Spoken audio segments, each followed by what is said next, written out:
예수님 안에서 꿈만 같은 일이 일어나기를 축복합니다.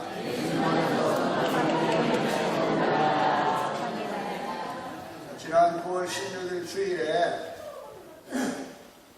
118 VIP 초청 주일을 선포했습니다. 그날이 꼭 70일이 되는 주일이었습니다. 제가 이 70일이라는 숫자를 정한 이유는 여호수아와 이스라엘 백성들이 가나안에 입성해서 그 첫 관문으로 여리고성을 점령을 하는데 하나님께서 말씀하신 대로 그들이 7일 동안 성주를 돌고 마침내 여리고성을 정복했습니다. 그래서 그 7일을 70일로 하루를 10일로 이렇게 보고 그래서 70일 저는 여리고 작전이다 이렇게 생각하면서 70일 동안 우리가 기도하는 가운데 나의 VIP를 품고 우리가 오늘 12월 18일 날 모두가 다 그 VIP를 초청해서 우리가 하나님께 영광을 올리고자 하는 마음에서 그렇게 했습니다. 오늘 본문의 말씀은 요단강을 건너 하나님께서 약속하신 가나안 땅에 들어가게 되었을 때 바로 이 가나안의 첫 관문이 이 여리고성을 어떻게 점령하게 되었는가 하는 그런 역사적인 사건을 자세하게 기록하고 있습니다. 오늘 말씀을 통해서 여리고성의 정복은 온전히 하나님이 하신 사건임을 우리에게 말씀하고 있는데 오늘 저는 여리고성을 점령하라 이런 제목으로 말씀을 드릴 때 많은 은혜가 되시기를 바랍니다. 첫째로 저는 오늘 말씀이 하나님의 기적으로 하나님의 역사로 여리고성이 무너지게 된 데에는 무엇보다 하나님의 말씀이 있었다는 것입니다. 여호수아서 6장 2절 5절의 말씀 보면 하나님께서 여호수아에게 어떻게 여리고성 벽을 무너뜨리고 그 여리고성을 점령할 수 있는지에 대해서 아주 구체적으로 지시해 주셨습니다. 말씀해 주셨습니다. 여호수아는 하나님의 말씀을 잘 듣고 그 하나님의 말씀을 그대로 순종함으로써 여리고성을 점령할 수 있었다는 것입니다. 여리고성을 점령하게 된 가장 큰 전략은 다른 데 있는 것이 아니라 바로 하나님의 말씀이었습니다. 여호수아가 이스라엘 백성들에게 하나님의 말씀이 엄청난 힘이 되었고 이것을 알았기에 여호수아와 이스라엘 백성들은 두말 없이 이 하나님의 말씀대로 순종할 수가 있었습니다. 여러분의 인생 가운데 정말 무엇이 여러분의 삶의 큰 힘입니까? 오늘 성경 우리에게 말씀하기를 하나님의 말씀이 우리 인생에 힘이 된다는 것을 교훈하고 있습니다. 여리고성과 같은 당시 철폐공성과 같은 이런 난제를 만나도 우리에게 가장 큰 힘인 하나님의 말씀이 우리에게 있으면 우리에게 아무것도 아니고 그것을 우리가 능히 무너뜨릴 수 있는 장애물임을 성경이 말씀하고 있습니다. 시편 119편 165절의 말씀 보면 주의 법을 사랑하는 자에게는 큰 평안이 있으리 그들에게는 장애물이 없으리로다 이렇게 말씀하고 계십니다. 하나님의 말씀이 내 인생의 힘입니다. 오늘 이것이 첫째 우리에게 주시는 교훈입니다. 우리 그리스도인들이 무슨 일을 할 때 내 생각, 내 뜻, 내 계획보다 하나님의 말씀을 받으시게 되기를 바랍니다. 아멘. 하나님의 말씀을 의지하여 우리가 나가면 하나님의 말씀이 살아서 운동력이 있습니다. 할렐루야. 아멘. 하나님의 말씀이 힘이 있습니다. 아멘. 여러분 여리고성도 무너뜨리게 된 것은 바로 하나님의 말씀이 힘이 있었기 때문인 것입니다. 아멘.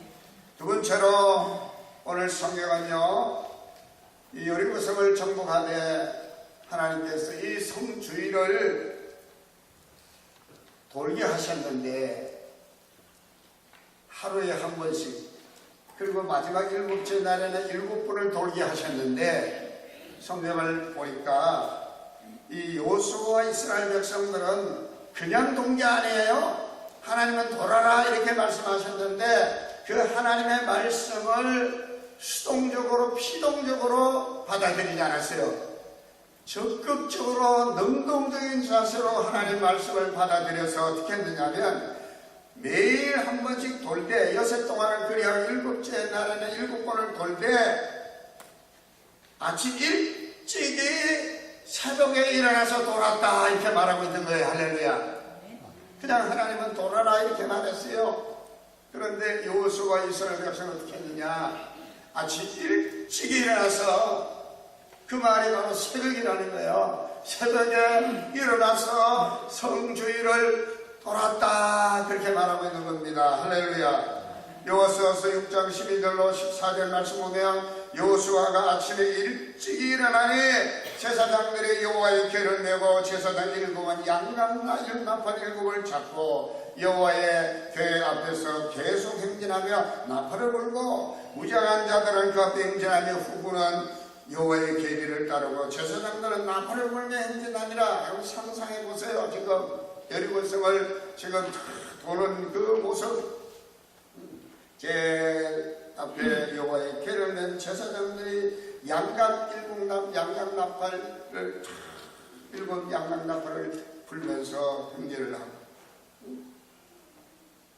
그리고 무장한 자들이 그 앞에서 행진하고, 그리고 여호와의 뒤에도 또 후군들이 따르고.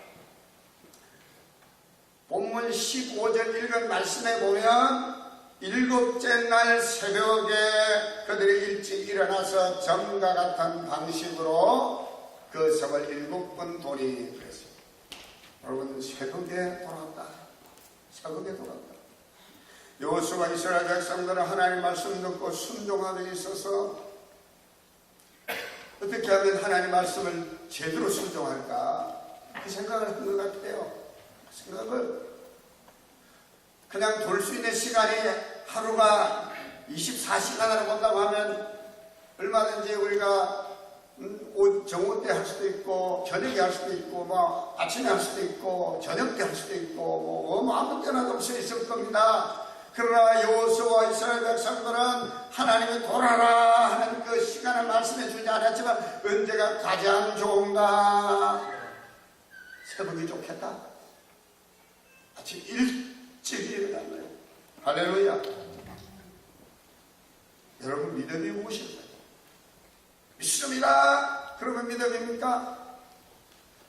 적어도 여러분요, 진정한 믿음의 사람은 하나님이 우리에게 뭘 말씀하시면 그 말씀 어떻게 하면 내가 제대로 지킬까? 바르게 지킬까? 잘 지킬까? 능동적으로 적극적으로 긍정적으로 지켜나가는 사람이 참된 믿음의 사람이 아니겠습니까? 동의하시면 크게 아멘 하십시다. 세 번째로 새벽에 성주일을 돌 때에 마지막 7째 날 7번 돌 때에 성벽이 무너졌습니다. 성벽이 무너지니까 성벽이 어떻게 무너졌냐, 바깥으로 무너졌으면 아마 그 성주일을 노린 이스라엘 백성이 다 깔려들었습니다. 하나님이 그 성 안으로 그냥 성벽이 다 무너지게 되고, 그래서 그 안에 있는 사람들이 깔려 죽기도 하고 어지럽게 하셔서 하나님이 그 성을 정복하게 정령하게 하셨는데, 여러분 새벽 시간은 어떤 시간입니까? 성경에 말씀 보면요, 새벽 시간은 하나님이 도우시는 시간이래. 시편 46편 5절의 말씀 보니까 하나님이 성중에 가시며 성이 흔들리지 아니할 것이며 새벽에 하나님이 도우시겠다. 할렐루야. 여러분 하나님의 도움을 받기를 원하시는 분만 크게 아멘 하시길 바랍니다. 하나님이 도우시겠다고 말씀하신 시간이 있어. 그 시간이 언제냐? 새벽이야. 할렐루야. 제대로 알고 여러분 하세요. 여러분 하루하루를 살아갈 때 여러분이 정말 하나님의 도움을 받기를 원하신다고 하면 하나님의 도우시는 시간이 있다는 걸 여러분이 기억하시길 바랍니다. 할렐루야. 지혜롭게 살아야 되는 거예요. 성공하면 성공하는 비결이 있는 겁니다. 여러분 하나님의 도움을 받고 살아가는 우리 믿음의 성도들의 삶이 되려고 하면 하나님 언제 도우시지? 시편 46편 5절에 새벽에 하나님이 도우시겠다. 할렐루야. 여러분의 자녀들이 하나님의 도움을 받아 잘 되기를 원하십니까? 그러면요, 새벽을 도우시는 하나님께 구하시기를 바랍니다. 할렐루야. 여러분의 자녀를 위해서 새벽마다 하나님 앞에 기도해 보세요. 하나님은 여러분의 기도를 들으시고 여러분의 자녀가 어느 곳에 있든 간에 무엇을 하든 간에 그들이 잘못된 길, 어긋난 길 가지 않게 하시고 바른 길 가게 하시고 할렐루야 잘되게 하시고 복되게 해 주실 것을 믿으시기를 축복합니다. 모세와 이스라엘 백성들이 출애굽에서 홍해바다에 이르게 되었을 때 애굽의 바로 왕이 이스라엘 백성들을 해방시키고 난 다음에 원통한 마음이 들었어요. 저 이스라엘 백성들을 거느리고 그 노동력으로 어마어마한 일을 할 수 있는데 그 모든 노동력을 포기해야 되니까 애굽의 바로 왕이 생각이 바뀌어서 그래서 애굽 군대를 보냅니다. 마병을 보냅니다. 병거를 보냅니다. 그래서 이스라엘 백성들을 뒤쫓아오게 하는 겁니다. 물론 하나님께서 구름 기둥으로 막으시고 불 기둥으로 막으셔서 그들의 추격의 속도를 늦추게 하셨지만 그 달려오는 걸음을 이제 완전하게 멈춰야 합니다. 왜냐하면 이스라엘 백성들은 홍해를 건너야 되고 홍해를 건너고 난 다음에도 다시 추격이 오면 이스라엘 백성들은 또 포로로 끌려가야 됩니다. 성경의 말씀 보니까 출애굽기 14장 24절 28절 말씀 보니까 뒤쫓아는 그 애굽의 군대를 하나님이 언제 보셨느냐? 새벽에 구름 기둥과 불 기둥 가운데서 하나님이 새벽에 애굽 군대를 보시고 그리고 그 추격하는 애굽 군대가 이스라엘 백성들이 다 지나가고 난 그 홍해 바다 가운데로 들어오게 될 때 모세로 하여금 손을 홍해 바다로 내밀게 하시네. 모세가 손을 내밀었더니 새벽에 다시 그냥 바닷물이 회복되어가지고 전부 다 그냥 물에 그냥 잠기게 해서 수장되게 하십니다. 언제 하셨다고요? 새벽에 하나님이 도와주신 거예요. 새벽에 하나님께서 추격하는 이스라엘 그 애굽의 군대를 다 물에 빠져 죽게 하셨어요. 여러분 새벽을 깨우시는 성도님이 되시기를 축복합니다. 물론 우리가 잠자는 시간에 새벽을 깨우는 것도 중요하지만 영적 새벽을 깨우는 거죠. 어두운 오늘 이 시대에 여러분은요 여명의 아침을 밝히는 새벽을 깨우는 자가 되시기를 축복합니다. 그러나 분명하게도 성경은 또 문자적으로 이해할 부분이 있는 겁니다. 여러분 시편 46편 5절의 말씀은요 저는 문자적으로 이해하는 게 더 맞다라고 생각합니다. 여러분 새벽을 깨우시는 우리 오정교회 성도님이 되기를 바랍니다. 새벽 시간이 하나님이 도우시는 시간인 걸 알고 일찍이 시편 기자는 여러분 시편 57편 8절과 시편 108편 2절에 이렇게 말합니다. 내 영광아 깰지어다 비파야 수금아 깰지어다 내가 새벽을 깨우리라. 여러분 다윗이라고 하는 사람은요 많은 어려움과 고초와 고난을 겪었습니다. 그가 새벽마다 하나님 앞에 불을 지져 기도했던 사람입니다. 밤새 베개를 적시며 눈물을 흘리며 하나님 앞에 기도했던 사람, 새벽에 하나님의 도와주셔서 완전히 상황을 역전시켜 주신 것을 경험했던 사람이 다윗입니다. 그래서 내가 새벽을 깨우리로다. 시편 119편 147절로 148절의 말씀 보니까 내가 날이 밝기 전에 부르짖으며 주의 말씀을 바라싸우며 주의 말씀을 조용히 엎조리려고 내가 새벽녘에 눈을 떴나이다.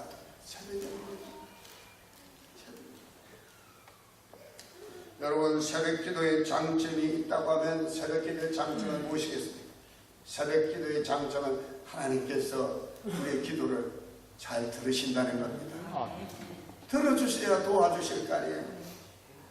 그래서 시편 5편 3절에 여호와께서 아침에 주께서 나의 소리를 들으시리니 아침에 내가 기도하고 바라리이다. 여기 아침이라는 우리 시간으로 아침을 말하는 게 아닙니다.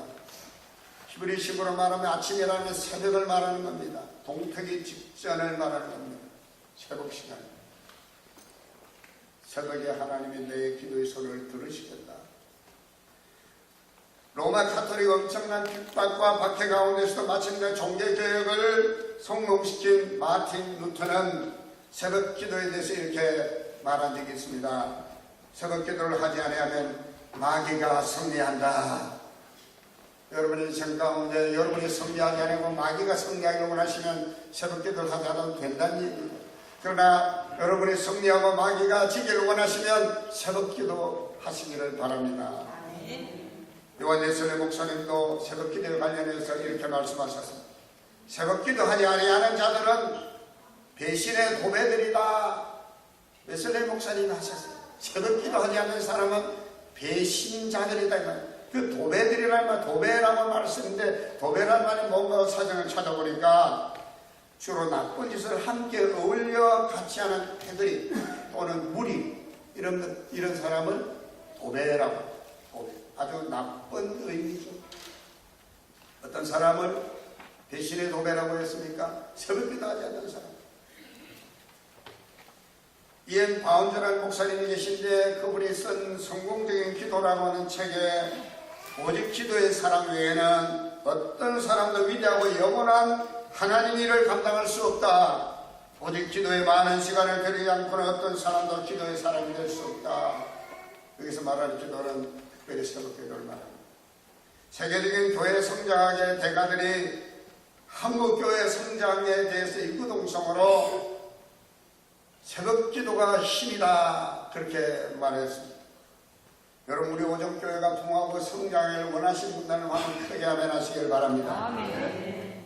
물론 집에서 새벽 기도하는 것도 없고 다른 교회 가서 새벽 기도하고 우리 교회도 다른 데 성도가 새벽마다 우리 교회 와서 새벽 6에서 30분까지 꼭 기도하고 가시는 분들 계시지만 기왕이면 여러분이 믿고 섬기는 여러분이 은혜 받는 이 오정교회 예배당에 와서 새벽 기도하시고 응답받는 여러분 되시기를 축원합니다. 어떤 분은 새벽 기도가 그 교회 교인의 10분의 1이다 그렇게 말하는 분들 계세요. 새벽 기도가 부흥하면 교회가 부흥한다는 그런 말씀이죠. 마귀는 우리로 하여금 기도를 못하게 여러 가지로 방해합니다.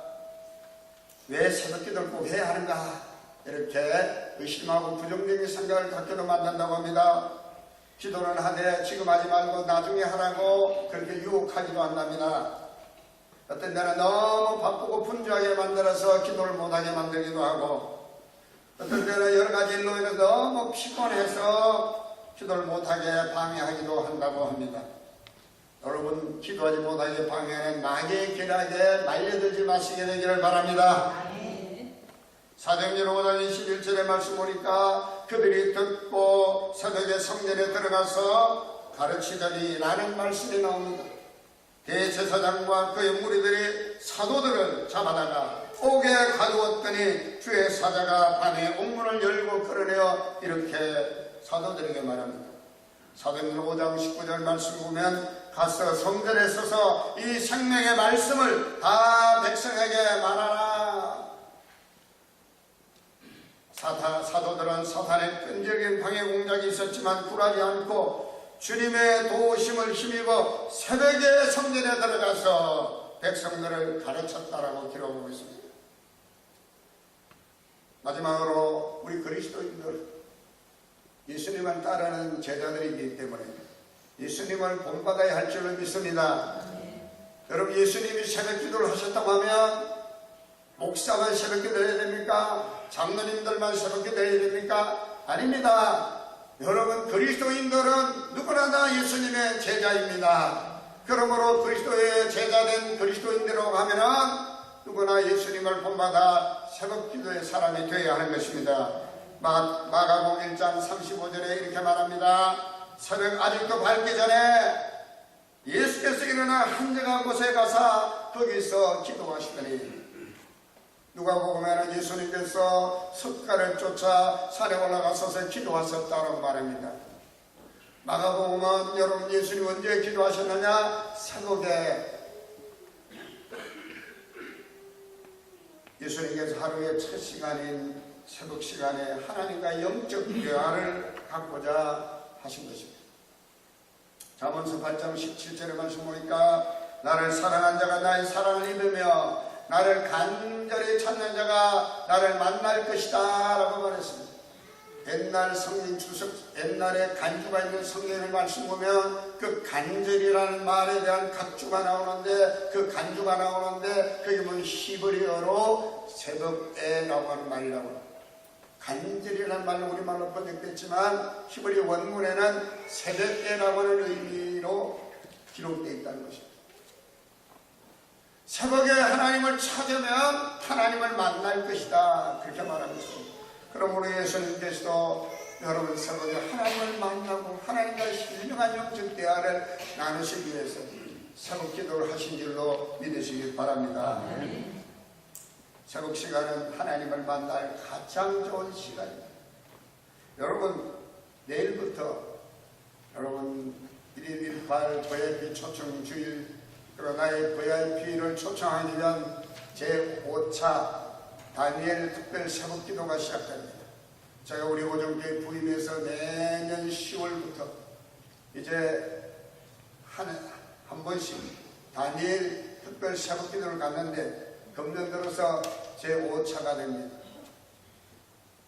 이번에는 제가 새벽마다 사회를 보고 우리 장로님들은 돌아가면서 기도하고 속장, 부속장님들은 성경 봉독을 제가 순서를 나눴어요. 여러분 모두 함께 참여하셔서 하나님의 놀라운 역사를 체험해 보시기를 축원해 드립니다.